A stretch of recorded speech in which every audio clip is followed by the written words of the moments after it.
Trumbull, we have Representative Griffith, so thank you guys for your hard work. They're going to come back with me to Tallahassee after this press conference, and they've got some more stuff to do, but there's been a whole host of really good stuff happening this year in the state of Florida, and they've been a big part of it. We have our acting executive director for Florida Fish and Wildlife, Dr. Thomas Eason. We have Congressman Neil Dunn.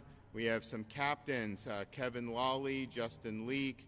We have Mitch Holman, owner of Captain's Table Fish House restaurant here in Panama City. And as you might expect, today has an announcement that does concern fishing, and I think people will be really excited about that. You know, if you look at what we've done in Florida, our economy is outpacing the nation and has consistently for many, many years. They printed, so in 2020, we had about $24 billion worth of adjusted gross income move into Florida.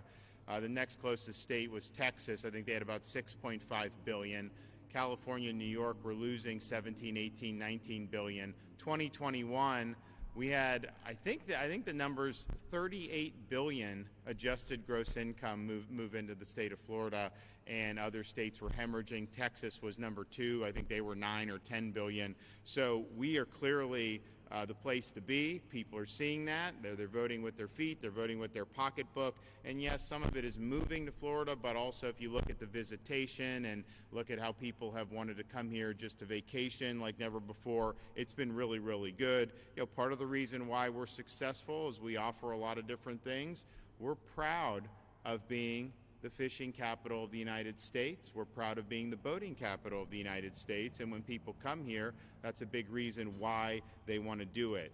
We estimate that the fishing industry contributes almost $14 billion to the state's economy and is responsible for about 120,000 jobs. So that's a really, really big deal. And it's also just very culturally significant because this is something that is in Florida's DNA. And so it's something that we always have to do and we will do. So we're happy to be here. So last year, we were able to announce what was at the time a record for record-long Gulf red snapper recreational season. And as you know, this is something that's managed. The state is now responsible for managing it. It used to be by the feds. When I became governor in 2019, the season lasted about 40 days total. And what we've done is said, you know, because I've talked to a lot of the people that fish, and they're like, there's a lot more snapper out there than what the federal government says there are. So why are we doing this restriction based off a data that's not even accurate? And so I told my folks, like, we need to be accurate, and if there's fish there, we need to expand the ability for people to go in during the season and do it. So we've done that every year. Last year was the record, and people were very happy about that. But today I'm excited to announce that for 2023, the recreational season will be the longest ever since the state has undertaken management, and it will total 70 days. So that's 2 weeks longer than last year's total. It will have a summer and a fall season, and so we've never had anything this long under state control. And so it'll go from the summer will be 46 days. It will open June 16th and run all the way through July 31st, including both Father's Day and July 4th. And then the fall season will be every Friday, Saturday, and Sunday in October and November, including Veterans Day and the weekend after Thanksgiving. So 70 days.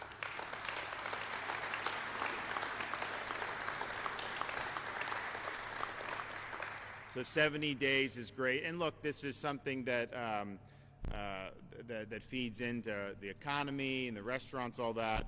But it's also just a great tradition. This is something that families have done for many, many years. And I think there's going to be more opportunity as a result of our efforts. And so I'm thankful for FWC for answering the call. You know, we always push to do more, anything we do, not just on this. You know, we don't just settle. We want to continue to push the envelope, and so that's what we've been able to do, and that's an example of that here today. I'm also happy to announce, so this is the last week of the legislative session. We've gotten a lot done. I mean, if you look just this week, I signed bills to put fentanyl dealers who market to children and put it in candy. They get life in prison now. We also have a bail to say we're not going to get rid of cash bail like New York does. In fact, we're going to handcuff some of these judges who are releasing people. And so we'll have bail, but also mandatory to where these people have to be held accountable. Because even in Florida, with a 50-year low crime rate, the people that commit crimes, a lot of these people have been cycled through and they get released. And, if they release somebody without a bond and then they commit another crime, chances are that crime would not have happened had they just held them accountable. So we're happy to be able to do that. And we signed legislation saying that, these pedophiles raping these young kids under 12 should be eligible for the death penalty. And so we've authorized that in Florida.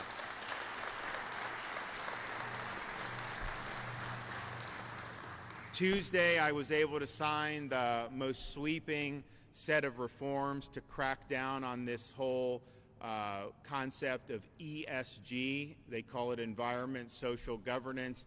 But really all it is an attempt to marshal corporate power and shareholder power to enact an ideological agenda. So they want to go after energy development. They want to go after Second Amendment. They want to go after things that they could not succeed if they went through the ballot box. And so they're trying to do an end run around that constitutional process and institute these changes through asset managers and large financial institutions and other corporations.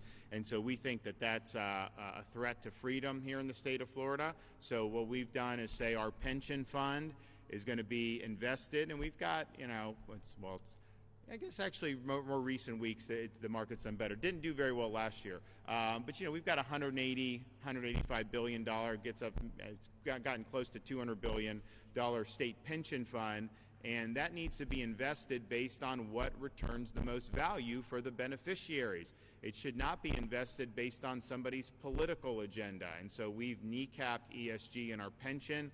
We've also said we're not going to allow things like social credit scores in terms of your credit worthiness. And so you apply for a loan, you have the factors. The idea that somehow you could qualify financially, but they ding you because you're not towing some type of political or ideological line is absurd. And it's not a way you can run an economy. And we're also saying to the ratings agencies, we're not going to be funding any rating agencies who use ESG as part of their bond ratings. And so you look to see local bonds, state bonds, they rate. Florida rates very high at the state level because we've got low debt and a massive surplus. But there's a movement to say those ratings should also reflect ESG scores. And there are ESG ratings that are separately. And so, if people want to rate ESG, I don't agree with it, but fine. But if you're going to put that into the bond rating or any type of credit rating, then that's distorting the economy, and so we won't do. And also just the discrimination that goes on by some of these Wall Street banks. They're going after people who own a gun store, or they're going after folks involved in industries they don't like, and that's not a way I think that an economy could be successful. So we did this most sweeping anti-ESG changes that any state has done, and I think that that's really, really important. And then yesterday, we were able to sign legislation to bring transparency to this prescription drug racket, and especially these pharmacy benefit managers, that they're middlemen and they really cause the cost to go up.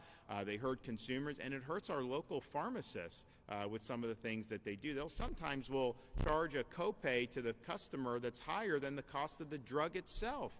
And you think about that, how is that? But it's very opaque. So we're shining light on that, and we're basically, I think, making it more difficult to make money just by being a middleman. You should make money in the economy by providing value. If a service is providing value, that's one thing, but just being in the middle and being able to capitalize off opaque procedures is not what we want. So that's going to be really, really good. And then today we're doing this announcement, which we're very happy about. And then they've got a whole bunch of other bills that we're going to be processing over the next couple of weeks. I called for the legislature to eliminate the ability of businesses affiliated with the Chinese Communist Party to purchase things like farmland in Florida. And so we're getting that done. We're going to be able to do that prohibition, and there's other things that are coming down the pike that I think are going to be very, very positive. They also have been able to do the budget. So the budget is now, they call it on the table. So it sits on the table for 72 hours. So they put it on Tuesday, you have Wednesday, Thursday, and then Friday morning, and then they'll vote on it sometime Friday, and that will pass that out. Now, I've got to look at the budget. There's all these individual line items. I have a line item veto. These guys put things in that shouldn't. Sometimes I'll veto. I mean, that's just the way it goes.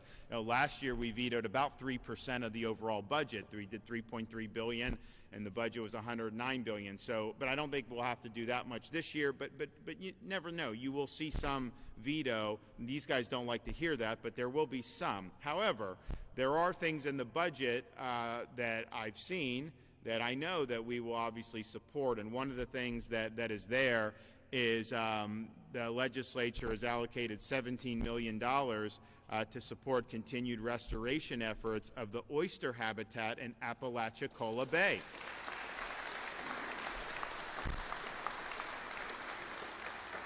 So that will be one that makes the cut.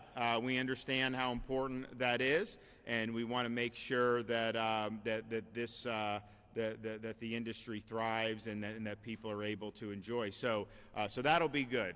Now, there's other stuff. We'll see how all that shakes out. Although I will say, find you another governor that's been as good to the Panhandle as me. I don't think you could find that. And we'll continue to do a lot. And honestly, we're proud of a lot of the stuff that's gone on. You know, I run into people, and especially like you run into people from Texas, Louisiana, Georgia, Tennessee, whatever. I mean, it's like, you know, Northwest Florida is like a second home for a lot of these people. I mean, the minute they get a chance to go with the family, this is like the place that they want to go. So we're really proud of that. You know, I was really proud during the earliest days of COVID, you know, coming to Bay County, you know, going to other parts of Northwest Florida and just seeing all the license plates from all these states, because this was like the place that was normal and that you could actually enjoy yourself. So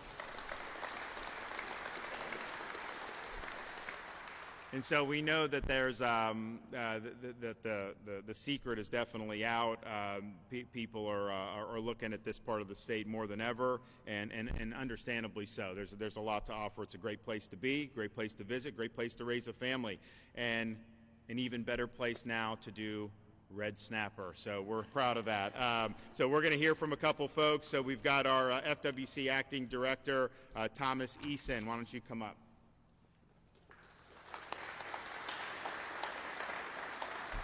Good morning, and thank you, Governor, for these exciting announcements and for your excellent leadership here in Florida. We appreciate that. It's a beautiful day here in Panama City, and it's a great day for conservation here in the state of Florida. I did want to take just a moment and thank our angling friends, partners, and the angling community for help making the state Reef Fish Survey a success. That's some of the data that has driven the ability for Florida to manage our own resources around red snapper and continue to expand the season. So we're excited by that and just want to give a hearty thank you to all of the anglers out there helping make that a success. And we're obviously very proud to be a part of all of these important conservation issues, and we are looking forward to getting anglers out there to enjoy a 70-day red snapper season. So thank you very much. All right. Okay, Kevin.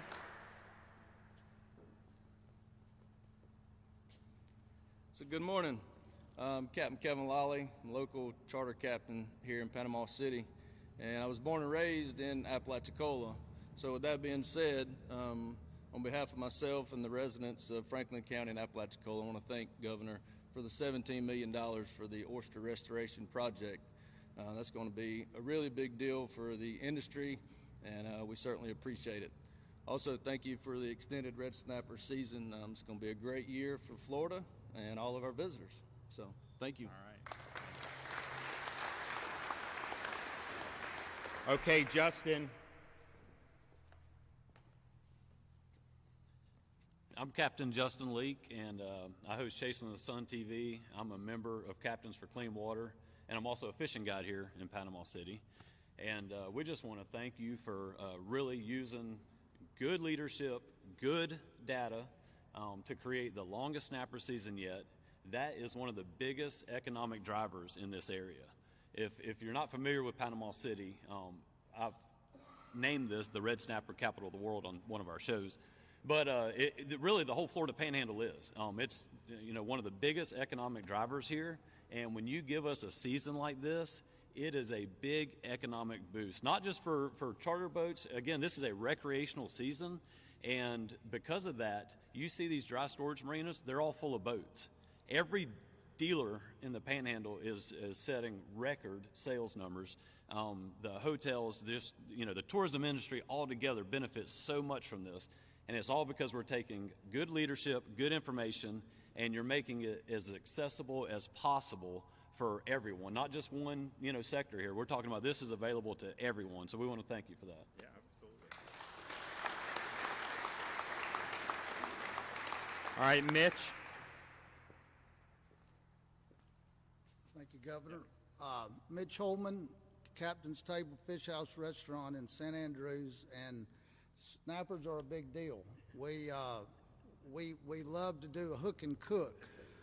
People go out, catch their own fish, and bring them to restaurants like mine. There's a lot of other ones that do the same thing, and we're excited about getting a full season in. We got wiped out by Hurricane Michael, and this will be the first full year for us down in historic St. Andrews, and we couldn't be more happy. Thank you.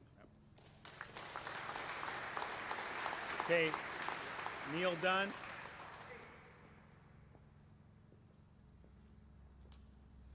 Well, it's gotten to be a habit. When we see the governor in town, we know we're going to get some good news. And once again, you did not fail us. That's some really, really good news. And I want you to know that you have some real fans here. And it's not just about red snapper, but red snapper certainly figures prominently. My oldest fishing buddy here is the mayor, right front and center, Greg Bernighi. I know he's happy. We're going to go out and go fishing this summer, one weekend, I promise. But you also have, I want to thank the legislature. You made a good point. They have turned in a great session this year in Tallahassee. Tallahassee has become the capital of the best state in the entire country. I hear that daily in Washington, D.C. They tell me, oh, you're so lucky you live in Florida. And it's because of great leadership. You see it here today. Thank you, Senator Trimble. Thank you, Representative Griffiths. You guys do a great job. I'm so proud to be living in the Panhandle and fishing for red snapper with you. Thank you, Governor. All right, thanks. Appreciate that. Thank you.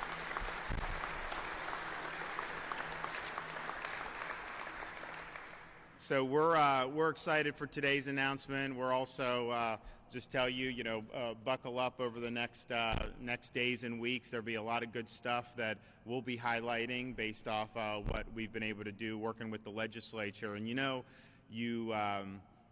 run, and we came and did, we campaigned here, and these guys were campaigning and all this, and you win a really historic victory for Florida, not just for me, but like the supermajorities in the legislature, school board, all this, and there's kind of a tendency to let's just beat your chest, you won, right? And I think what we've said is no, winning just gives you an opportunity to make good on these promises. And so don't waste the opportunity. And so what we've been able to do is, from the time that election ended, from the time the new legislature came in a week or two later, we've been able to go on a historic run that has never been seen before in this state's history.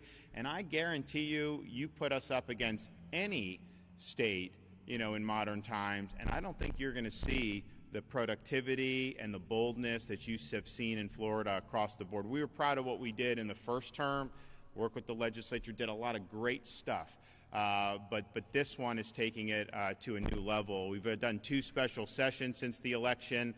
We did stuff on response to Hurricane Ian. We did a big overhaul of the property insurance, because we've got to get that in a better spot. We did things like fix our election integrity office that is bringing prosecutions, and some courts have said there was a problem, so we fixed that. We made sure that these illegal aliens we can transport if we need to, and that's not just Martha's Vineyard, but it could include Martha's Vineyard. And then we also formally eliminated Disney's self-governing status in February, and we were also able to do a big program for our commuters who get hit with tolls. You know, the tolls aren't uniform throughout the state. There's some places it's not as big a deal. Others, they get hit all the time. So our commuters are getting for 2023 a 50% cut in tolls, and that's hundreds of dollars. Some people it'll be over $1,000. You know, so that was really good. And then we get into the regular session, and we've already signed into law really historic stuff, and then we've got all this other stuff that's coming in for a landing now, and that we'll be doing. So we're proud of the work. We're proud of taking seize the moment and make sure that you're getting all that you can. And I remember saying when I became governor the first day, sat in the office, I kind of just looked around. And I thought to myself, you know, I don't know what SOB is going to succeed me in this office, but they ain't going to have much to do because we're getting all the meat off the bone, and we're doing that. All right. Questions? Yes, ma'am.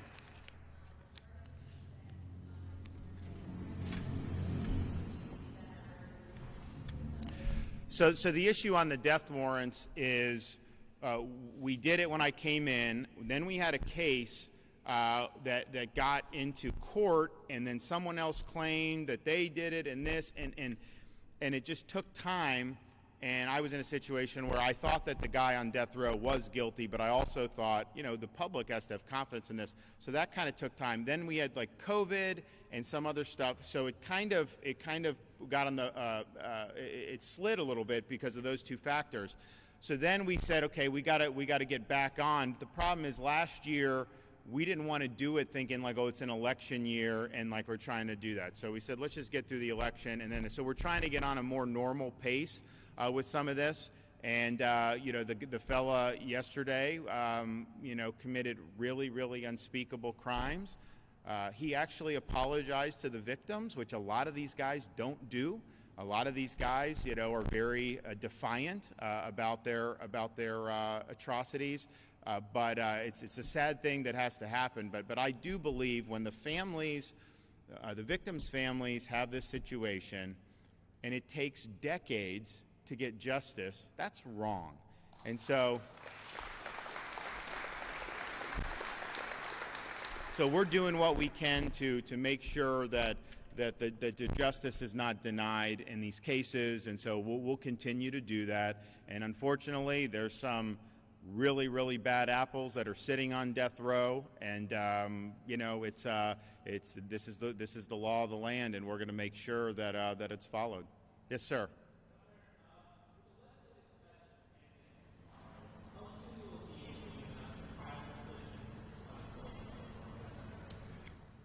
Well, look, I mean, I've told everybody when I got elected in November, that was like the number one question. I said, look, I'm gonna use this opportunity to do what I promised, and so I've been really intent on doing that. As you know, the budget will be passed on Friday. We got to go through the budget. We got to go through the bills. You got to sign bills. I don't know that I'm going to veto a lot of legislation. I haven't seen a lot of necessarily bad stuff, but who knows?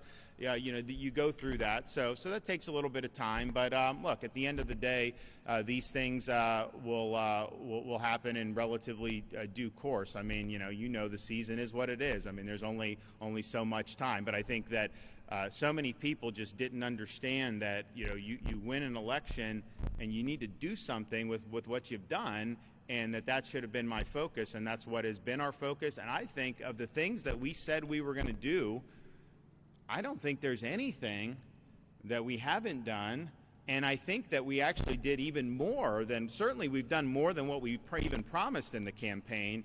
And I think that's really been probably true since I've been governor. We actually make big promises. Most people overpromise and underdeliver.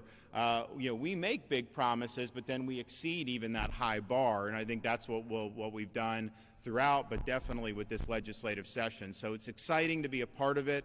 It's exciting that people are looking to Florida, and I see it too. I mean, I go, different people come. We actually have legislators, they'll come to me from other states. They want to meet with our legislators. They want to meet with my team to be able to talk about, like, how are you guys doing all this? And, part of the reason we're able to do it is because, we believe in just leading. And we don't think you got to put your finger in the wind. We don't worry about the media. We worry about doing what's right.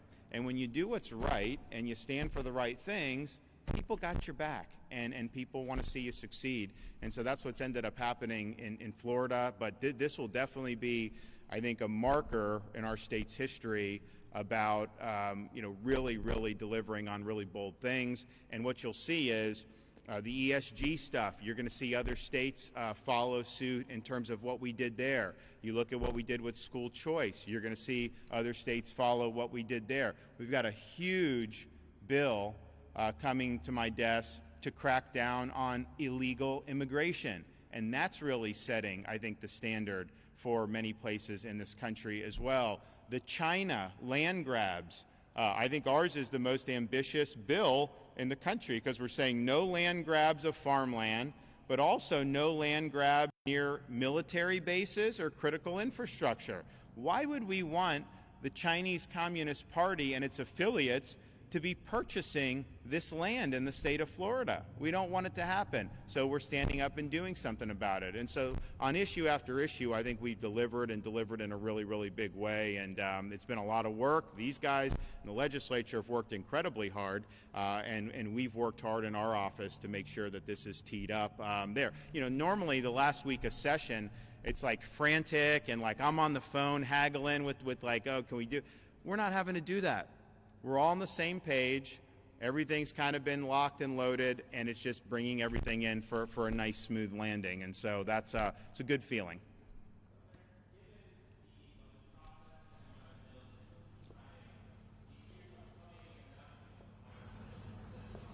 So you're just gonna have to stay tuned on all this, okay? You'll get there one way or another very soon. So you just have to do it. But I'm not gonna short circuit any of the good work that we've done. I mean, we want to make sure we're thorough about doing that. Look, protecting the taxpayer with these line item vetoes is very important. If you look last year, I vetoed some big items, $3.3 billion, but that generated the largest budget surplus in the history of the state of Florida.